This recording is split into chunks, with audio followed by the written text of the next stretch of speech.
The moment she walked out the door, I knew my world was crumbling, but I never expected it to happen like this. She left me for him, someone more successful, more powerful, someone who promised her everything I couldn't. She took my trust, my love, and everything we had built together. And just when I thought I couldn't lose anything more, I discovered the truth. She wasn't just leaving me for a man, she was leaving me for a life I'd always dreamed of. But what she didn't know was that I was no longer the man who let things slip away. No, I was a man on a mission, a man who would turn the tables and make them regret everything. Hi, I'm Grant Holloway, and this is how I went from losing it all to taking everything back, on my terms. I still remember the day. Everything started to unravel. It wasn't a loud crash or an immediate, obvious sign. No, it was something much quieter. Something that crept up on me, like a shadow following me home. We'd been together for almost 5 years. Her name was Emily. She was the one I thought I'd spend the rest of my life with, the one I pictured in all my future plans. Our first date, our first kiss, the way we held hands when we walked through the park, everything felt perfect.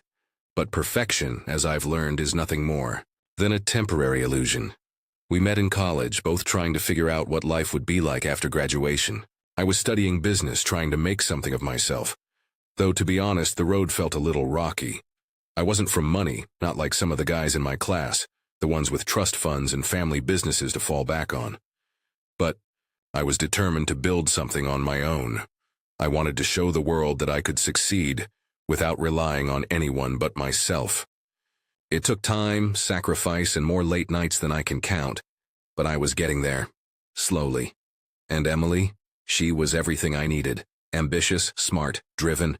She made me believe that together we could conquer anything. We'd spent weekends in cafes talking about our dreams. She wanted a life full of luxury, a beautiful home with a garden and a pool. She spoke of traveling the world, attending galas, and living in a place where people noticed us. I didn't mind. I loved her. I believed that we'd get there one day, maybe not tomorrow, but soon. I had a plan, a strategy to make it happen. So when Emily talked about our future, about the house she dreamed of, I told her, "We'll get there, just wait." I could see it all, us in a gorgeous home. The house with the white picket fence, kids running around the yard. My ambition kept me focused. Couldn't afford to get distracted by anything else. Then, of course, came the point when things started to shift. So subtly, I almost missed it. I wasn't blind. I could feel the distance between us. The late nights at the office turned into more late nights at home for her. She was a pharmaceutical rep, working long hours, traveling for conferences and meetings. I could handle that, I told myself. It was part of building our future. But it wasn't just work. It was her behavior. I noticed her phone going off at odd hours, texts that were never meant for me to see, the change in her tone when I asked about her day. I tried to talk to her about it, but she brushed it off. She would smile that smile, the one she always used when she wanted to change the subject and say, "It's just work. You know how it is." But it wasn't just work. I saw how her eyes would light up when she talked about her new boss, Dr. James Carter. He was a renowned doctor, wealthy, beyond belief, and charming as hell. He was everything I wasn't, polished, confident, with a charm that could melt anyone's defenses. He'd taken an interest in Emily's career. He took her out for drinks after conferences. I didn't think much of it at first. Not really. I had my insecurities, sure. But I trusted her. I trusted that she loved me. Trusted that what we had was strong enough to withstand any storm. But then came the day she walked through the door with that look in her eyes. We were sitting at the kitchen table when she said it, her voice shaking but steady. "I think we need to talk." I stopped what I was doing and looked at her, my heart sinking. I had an idea of where this was going, but I couldn't let myself believe it. "About what?" I asked, trying to keep my voice even, trying to maintain control of my emotions. Her eyes flickered briefly, and for a moment, I thought I saw something there. Regret? Guilt? But then it was gone, and she took a deep breath. "I've met someone," she said softly, "and I think I'm in love with him." Those words hit me like a punch to the gut. It wasn't anger that came first, not then. It was disbelief. She couldn't be serious, not Emily. Not the woman I had planned a life with, not the woman who'd promised me we'd grow old together, building our future one step at a time. I don't remember much of what happened next. The world around me blurred as I tried to grasp what she was saying. She kept talking, telling me about him, how he was everything I wasn't, how he understood her in ways I never could. And then, as if that wasn't enough, she told me something that made my blood run cold. "I've already made arrangements," she said, her voice wavering slightly. "I'm moving in with James, I'm leaving you." It felt like the ground shifted beneath me. It wasn't just the woman I loved who was leaving. It was everything I had worked for, every dream I had built for us. She was taking it all, leaving me with nothing but shattered plans and a house that suddenly felt too empty. As she packed her things, I sat there in the kitchen, unable to move, unable to breathe. She was taking everything. Our dreams, our future, and the worst part, she was leaving me for him, the doctor who had everything I didn't. She left. And in the silence that followed, I was left with only one thought. I would make her regret this. The first few weeks after she left were the hardest. It wasn't just about losing her, although that pain ran deeper than anything I'd ever felt. It was about everything else. The way she had just walked away from the life we'd built together, like it meant nothing. The house we had renovated with our own hands, the dinners we shared on lazy Sundays, the dreams we had for the future. It all felt like a lie. And I was left holding the pieces, trying to pick up the broken remnants of a life I thought I would have forever. I still couldn't quite wrap my head around the fact that she was gone. The house felt too quiet without her. Her scent was still in the sheets, and I kept seeing her in every room. I'd get up in the morning, put on a shirt she'd picked out for me, and walk into the kitchen expecting her to be there, making coffee just the way I liked it. But she wasn't there. The worst part was the realization that she was living her dream, the one we had talked about for years. She had gone off with Dr. James Carter, the man who had everything, wealth, status, a career that put mine to shame. And I was still struggling. I was still trying to make ends meet, trying to pull myself together after all the years of sacrifice. I kept replaying our last conversation over and over in my mind. Her words, "He understands me. He's everything you're not." I could hear them like a broken record, mocking me. I had been too focused on working hard to make something of myself, too focused on the future, and now I had nothing. She had moved on to someone who had it all, someone who didn't have to struggle, who didn't have to fight for every little thing. I buried myself in work, hoping that it would somehow numb the pain. But the work wasn't enough. It couldn't fill the empty spaces she had left behind. I threw myself into the business I had been building for years, but the truth was, it wasn't growing fast enough. I was still chasing a dream that seemed so out of reach now. Emily had already achieved the kind of life I had promised her, the kind of life I had promised myself I'd give her. But now she was gone, and all I had was the bitter taste of failure. It was one night, sitting alone in my living room, looking at the photos of us before everything fell apart, that I had a thought so crazy, so wild, that for a moment I almost pushed it away. But then something inside of me clicked. I wasn't going to let her win. I wasn't going to let James win. They thought I couldn't make it without them, that I wasn't good enough, but I was going to prove them wrong. I stood up from the couch and walked over to my desk. I pulled open my laptop and began typing, searching for any way I could take my business to the next level. I knew what I had to do. It wasn't going to be easy. It wasn't going to happen overnight. But I had a plan. The first step was to find investors, something I had always been too proud to consider before. I had always thought I could do it alone, but that pride had gotten me nowhere. Emily had left with the wealth, the connections, and the life I had dreamed of giving her. It was time to get creative. I started reaching out to venture capitalists, private equity firms, anyone who might see potential in me and my business. The process was brutal. I was rejected more times than I could count, and every no felt like a slap in the face. But I didn't give up. I couldn't afford to. Then, just when I was about to throw in the towel, something happened. A firm that had turned me down months ago called me back. They wanted to meet. I was skeptical at first. Too many false hopes, too many disappointments. But I knew this could be my shot. I prepared myself like I never had before. I practiced my pitch until it was flawless. I rehearsed every answer, every response to their potential objections. The meeting went better than I could have ever imagined. They saw potential in my business, in my vision. They liked what they saw, and they offered me the investment I needed to take things to the next level. It wasn't a massive sum, but it was enough to get me started. The next few months were a blur of hard work, late nights, and relentless effort. I poured everything into my business. I hired a small team, brought in consultants, and expanded operations. The success I had been chasing finally started to come together. My business began to grow at a pace I hadn't even dreamed of. But it wasn't just about the business anymore. It was about something deeper. It was about proving to myself that I could rise above the mess she had left me in. It was hard to admit, but I had to face the truth. I had allowed Emily to define my worth for far too long. I had let her leave with everything she wanted while I clung to the idea of building a future that was never really ours, but now I was going to build my future on my own terms, and I wasn't going to stop until I had what I wanted. It didn't take long for my success to catch the attention of people who had once ignored me. Investors, entrepreneurs, and even some of the people who had brushed me off when Emily was still around. They all started to take notice. Suddenly I was the one with something to offer. And Emily? She had no idea what was coming. I had a plan.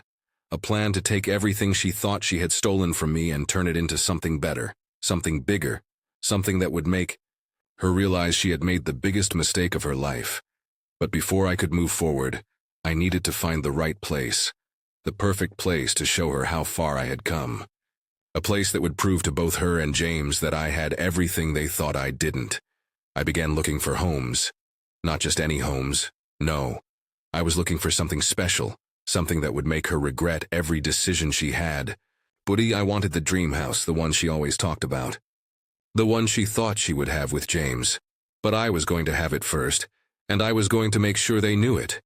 It was strange, almost surreal, how the idea of a house, a simple structure made of wood, stone, and glass, became the symbol of everything I wanted to prove. I wasn't just looking for a place to live. No, this was more than that. This was about reclaiming my life, my worth, and everything Emily had taken from me. The house had to be perfect. I wasn't just going to settle for any property.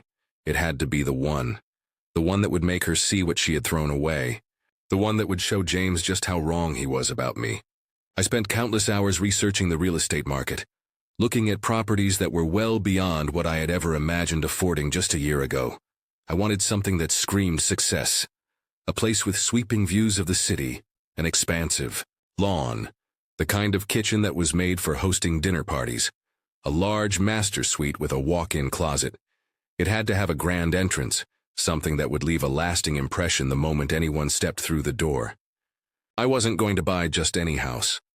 I was going to buy her dream house, the one she had once described to me, the one she had envisioned in her mind when she talked about her ideal life. The first few places I looked at didn't even come close to what I had in mind. They were nice, sure, but they didn't have the wow factor I was going for. But then, one evening, I stumbled upon a listing that made my heart skip a beat. It was a modern, two-story home tucked away in the hills, with a panoramic view of the valley below. The house had every feature I had dreamed of: a spacious open plan, living room with floor-to-ceiling windows, a gourmet kitchen, a media room, and a backyard with an infinity pool that seemed to spill into the horizon. It was the kind of house that would make anyone stop and stare. I knew instantly that this was the one. I didn't hesitate. I made an appointment to see it the very next day. Walking through the front door, I was immediately struck by how grand everything felt. The high ceilings, the sleek design, the sense of space. It was everything I had imagined. I could already see myself in this house, living the life I had always dreamed of. But this time it wasn't with Emily. No, this was my new life. This house wasn't for her. It was for me. As I stood there taking it all in, I realized something. I wasn't just doing this to get back at her. I wasn't buying this house because I wanted to flaunt my success in her face. I was doing it because I had earned it. Every ounce of effort, every hour spent grinding away, every rejection I had faced, it had led to this moment. This house wasn't just a symbol of wealth. It was a testament to everything I had become. I had built my success on my own terms, and now I was finally reaping the rewards. The next few days were a whirlwind. I called my real estate agent and made an offer that was well above asking price. I wanted this house, and I wanted it now. The deal moved quickly, too quickly almost. Within a week I had signed the papers. The house was mine. I remember walking through the front door again, this time with the keys in my hand and feeling a sense of pride swell up in my chest. This was mine. Every square foot, every inch of that house was mine, no one else's, not Emily's, not James's. This was my victory and I was going to savor it. But there was still one thing left to do. I had to make sure she knew. I thought about how I was going to tell her. Should I text her, call her? No. It needed to be something more than that. I needed to show her in the most powerful way possible that I had made it without her. That I was fine without her. I didn't just want her to see me as someone who had risen from the ashes. I wanted her to understand the gravity of what she had lost. So, I waited. A week later, as I was unpacking the last of my boxes in the new house, I got the call. It was Emily. My heart raced as I picked up the phone, trying to calm my breathing. "Grant," she said, her voice hesitant. "I've been thinking about everything, about what happened between us." I didn't answer immediately. Part of me wanted to ask why she was calling. Why now, after everything? But I held my tongue. I didn't need to say anything. She had already made her choice. "I was wondering if we could talk," she continued. "I know I hurt you and I regret the way I left. I was confused and I made mistakes." I wanted to tell her it was too late. I wanted to tell her that I had moved on, that I had everything I needed now and that her apology was meaningless. But I didn't. Instead I said, "I think we've both moved on, Emily. I'm happy now. I've got everything I ever wanted." There was a brief silence on the other end of the line. "What do you mean?" she asked, her voice quivering slightly. I couldn't help but smile. This was the moment. This was the moment I had been waiting for. "I mean," I said, "I bought the house. The one we always talked about." There was a sharp intake of breath. I could hear the shock in her voice. "The house?" she whispered. "Yeah," I replied, letting the silence stretch for a few beats. "The one with the view of the valley. The one you always said you wanted. It's mine now." I could feel the weight of her words even through the phone, but I didn't feel the satisfaction I thought I would. I didn't feel the need to rub her face in it. No, instead, there was a sense of finality. I had achieved what I set out to do, but the truth was, it didn't matter anymore. I didn't need her to validate me. I had done this for me, and that was enough. The call ended soon after, with her giving a brief, awkward apology. I hung up the phone and looked around my new home, the one that represented everything I had built on my own. For the first time in a long time, I felt a sense of peace. I had done it, and I was finally free. I'd expected the call from Emily to stir something in me, but instead I felt nothing. Nothing but a strange calmness that settled deep in my chest. That moment when I told her about the house was supposed to be the climax of my revenge, the point where I could finally say, "I'm better off without you." But it wasn't. It didn't bring the closure I thought it would. I had all the success, all the things I'd dreamed of, but still, a hollow emptiness lingered in the space between my ribs, as if something was missing. I paced through the house, taking in the high ceilings and the large windows framing the view of the city. The house was gorgeous, no question about it. It was everything I wanted, everything I'd worked for. But as I looked out over the valley, I couldn't shake the feeling that this wasn't the victory I had imagined. I went from room to room, running my hand along the polished counters, admiring the marble finishes, the open concept of the kitchen and living room. This was the dream home, the one I could have had with Emily. But here I was, standing in it alone. It was funny how quickly things had changed. Not long ago, I had been obsessed with proving something to her. I had spent all my energy channeling, my pain, my bitterness, into this pursuit of success. But now, with the house finally mine, it felt like all the emotion I had been carrying around was just gone. Like I had given it all to the walls and windows of this massive house, only to realize that the real prize What I thought would fill the void wasn't even close to enough. I poured myself a glass of bourbon and sat down on the leather sofa in the living room. The house was beautiful, but it was just a house. It wasn't going to fix me. I had finally realized that all this time, I'd been trying to fill a gap I didn't fully understand. I had wanted to prove that I was worthy, that I could live up to the person Emily had left me for. I had told myself that if I just achieved enough, built enough wealth, acquired enough status, everything would be fine. I'd be fine. But sitting in the house, looking at the view, I realized something I hadn't before. I wasn't running from her. I was running from myself. The truth was, I wasn't as over her as I had convinced myself I was. There was a part of me that still missed her. And not just her. Our life together, our plans, the future we had imagined. I missed the idea of us, the version of myself that was with her, the one who believed everything could work out in the end. But now I realized that I had been holding on to an illusion, an image of her and me that was long gone. And instead of being liberated by my success, I found myself drowning in a quiet despair. I couldn't stay here. Not like this. The house was a physical manifestation of everything that had gone wrong, everything I had lost. I needed to move forward, but I needed to do it differently. It wasn't just about the house, or the money, or showing Emily what she had left behind. It was about finding peace within myself, about healing from the scars she had left behind, and the way I had allowed them to shape my every decision. I knew then that I had to make a choice. I could stay here and let this house represent the battle I had fought against her, the war I had won, or I could make it mean something else entirely. I could transform it into the beginning of something new, a fresh start. But I couldn't do that if I was holding on to the past, if I was still chasing the ghost of who I used to be. I called my lawyer the next morning. He picked up on the first ring, and I told him to start the process of selling the house. He was surprised, but I didn't care.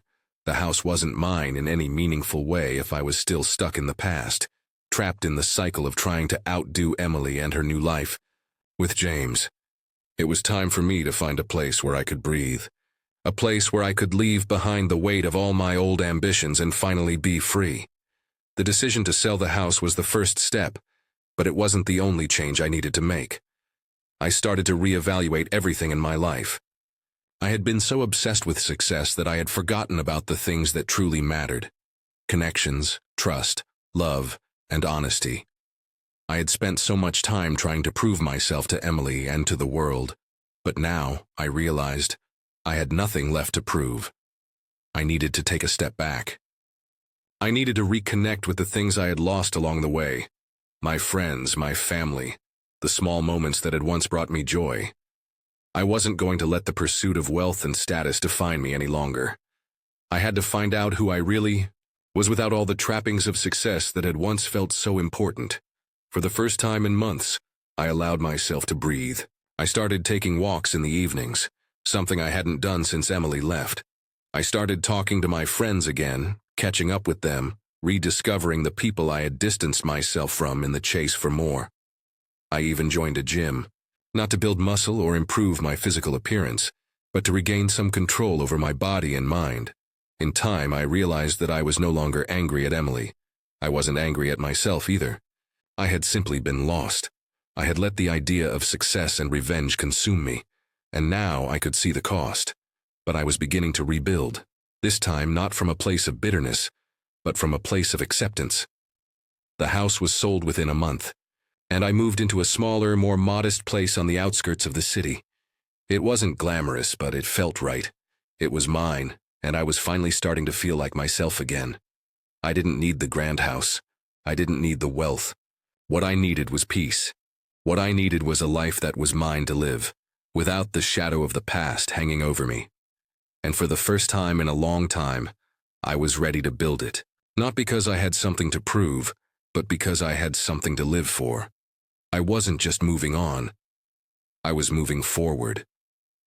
It wasn't until I started living in the new apartment, in that small but comforting space, that I finally realized what I had been missing: the frantic race to achieve more, to accumulate wealth, to show Emily and everyone else that I was worthy. It had all been a distraction.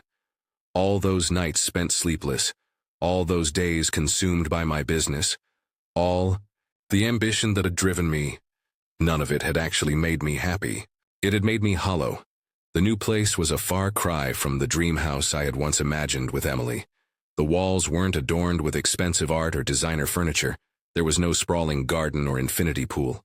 But the simplicity of it, the way the sun poured in through the windows in the morning, the sound of birds chirping in the distance, the quiet of the neighborhood, gave me something that the grand house never could: peace. I spent my mornings sitting by the window, with a cup of coffee watching the world go by. It felt like I was waking up to a life I had ignored for so long. It was simple, but it was mine. No longer was I living in the shadow of someone else's dream. No longer was I living a life built on comparisons, on proving myself. I was living for myself, for the first time in years.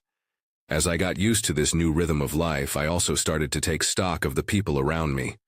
The ones who had stuck around while I was busy chasing success, my friends, the ones who had always supported me without asking for anything in return. They were the ones who reminded me what mattered in life. The ones who didn't care about how much money I had or what kind of car I drove. They cared about who I was as a person. I hadn't realized how much I had neglected those relationships until now. In my obsession with proving myself to Emily, and later with showing her what she had lost, I had distanced myself from the people who truly mattered. I began reaching out to them again, catching up, making plans, rekindling old friendships. It wasn't just about filling the void left by Emily anymore. It was about rediscovering the value of connection, of building a life around people who cared about me for who I was, not what I had. But even as I embraced this new chapter, there was still one thing left that I needed to face: the aftermath of my relationship with Emily. Despite my best efforts to move on, a part of me still wondered how she was doing. There were times when I found myself thinking about her, about how quickly she had moved on, about the life she had built with James. In the past, I had convinced myself that I didn't care.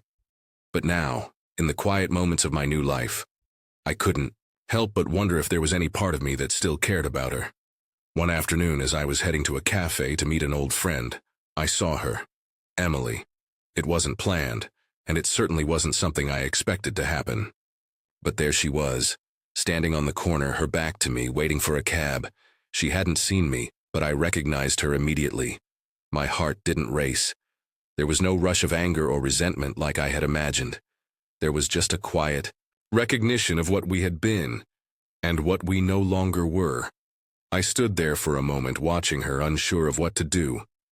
Part of me wanted to walk up to her, to ask how she was, to get some closure that I thought I still needed. But then I realized something. I didn't need closure anymore. Not from her, not from anyone. I had already found my peace. It was in the life I was building now, in the quiet mornings with a cup of coffee, in the relationships that were grounded in something real. As the cab pulled up and Emily turned to get in, she glanced in my direction. Her eyes met mine, and for a second there was a flicker of recognition in them. She opened her mouth, as if to say something, but I shook my head, offering her a small, quiet smile. I didn't need to ask her anything. I didn't need to hear her apology, or try to explain why things ended the way they did. It was all in the past. What mattered now was the present. What mattered was who I had become, and the life I was building. I watched her get into the cab, the door closing behind her, and for the first time I didn't feel anything more than a passing moment of nostalgia. There was no bitterness, no regret, just a quiet acceptance of what had been. I had moved on, and in that moment, I realized that moving on wasn't about forgetting. It wasn't about erasing the past or pretending it didn't hurt. It was about finding the strength to let go, to stop chasing the things that could never be, and to embrace the new possibilities that lay ahead. As I continued walking toward the cafe, a weight I hadn't realized I was carrying lifted from my shoulders. I wasn't the same person I had been when Emily left me. I had rebuilt myself from the ground, not for her, not for anyone, but for me, and I was finally okay with that. The cafe was busy when I arrived, filled with the sound of chatter and clinking coffee cups. My friend was already there, waiting for me. As I sat down across from them, I felt a sense of calm settle in. Life was moving forward, and I was no longer afraid of what came next. I didn't need to know. I just needed to keep living it, one day at a time. And as I smiled at my friend, surrounded by the warmth of familiar faces, I realized that the real dream was never the house, the money, or the revenge. It was the life I was building right now, in this moment. It was finally mine. As time passed in my new home, in this quieter life I had carved out for myself, I realized something profound. I had been so consumed by what I thought I needed to prove to others that I had neglected the most important relationship of all. The one I had with myself. It wasn't about the grand gestures or the big achievements anymore. It wasn't about showing Emily or anyone else that I could do it. It was about showing me that I could still find joy, peace, and purpose, even after all the storms I had weathered. The first few months were filled with self-reflection, a journey inward that I hadn't taken in years. I took long walks in the park, read books that weren't about business or wealth but about life, human nature, and philosophy. I began to explore hobbies I had long neglected, painting, photography, even playing the guitar again. These were the things I had once loved but had pushed aside in the pursuit of success, thinking they weren't important enough to matter.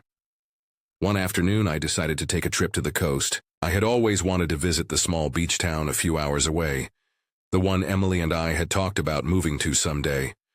I had kept the idea of that place as some sort of distant, idyllic dream, but now I wanted to see it for myself, not as a place that represented a broken dream, but as a place that could be part of my new reality.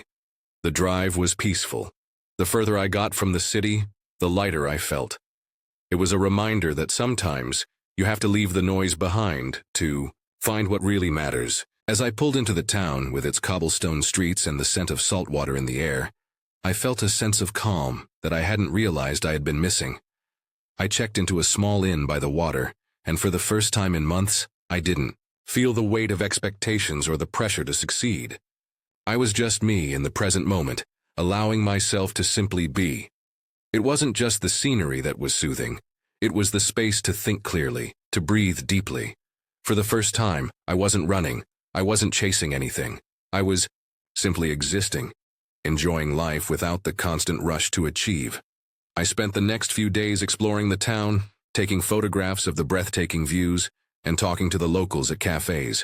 In those moments, I realized how much I had missed the simplicity of life, the joy of being present without worrying about what was coming next or what I hadn't yet accomplished.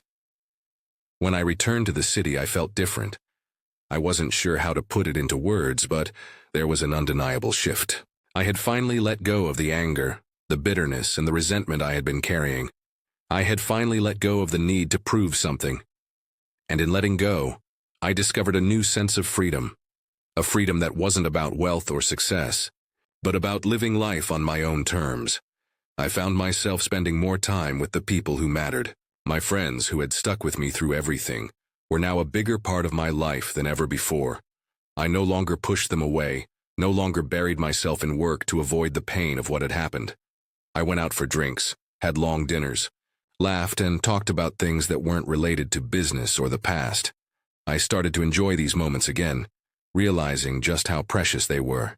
But of course, even in this new life I was building, there were times when the old wounds resurfaced. I still thought about Emily. I still wondered how she was doing with James, if she was happy, if she was thinking about me. Sometimes I'd hear her name mentioned in passing, or see something that reminded me of her, and for a fleeting second, that old pain would rise up. But it wasn't the all-consuming hurt that it once was. It was just a memory now, a part of my past. And I was learning to let go of it, little by little. One evening, while I was out with some friends, I saw someone I wasn't expecting to see, James.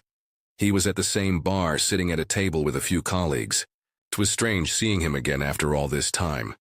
I felt a mix of emotions stir within me, curiosity, perhaps even a bit of apprehension. But mostly I felt nothing. I didn't approach him. I didn't feel the need to. Instead, I simply observed him from across the room. He seemed just like I remembered, charming, confident, with that same polished demeanor that had drawn Emily to him in the first place. But now I saw him for what he was, a man who had chosen a different path, who had his own life, separate from mine. I didn't feel anger or resentment, nor did I feel that sense of superiority I once thought I would. I simply felt indifferent. For the first time, I realized that my life wasn't tied to him, or to Emily, or to anything I had lost. It was tied to me, to who I was now, and to who I was still becoming. I didn't need to prove anything to anyone. I didn't need to make anyone else feel small to feel bigger. As the night wore on, I left the bar with my friends and walked down the street feeling lighter than I had in a long time. It wasn't about winning or losing anymore. It wasn't about proving that I had done better than them, or that I had succeeded in ways they hadn't. It was about living my life authentically, with integrity and humility, regardless of what anyone else thought. That night I sat on my apartment balcony, watching the city lights twinkle in the distance. The air was cool, the sky clear, and for the first time in a long time I felt content. I was no longer chasing anything. I wasn't chasing success, revenge, or validation. I was just living, and that, in itself, was enough. I didn't need the dream house anymore.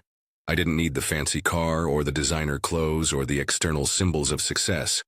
What I had now, my health, my peace of mind, the relationships I was building, was worth more than anything I could buy. And as I took a deep breath, letting the moment sink in, I realized that the journey wasn't about what I had lost, but about what I had gained. I had rediscovered who I was, and that was the real victory.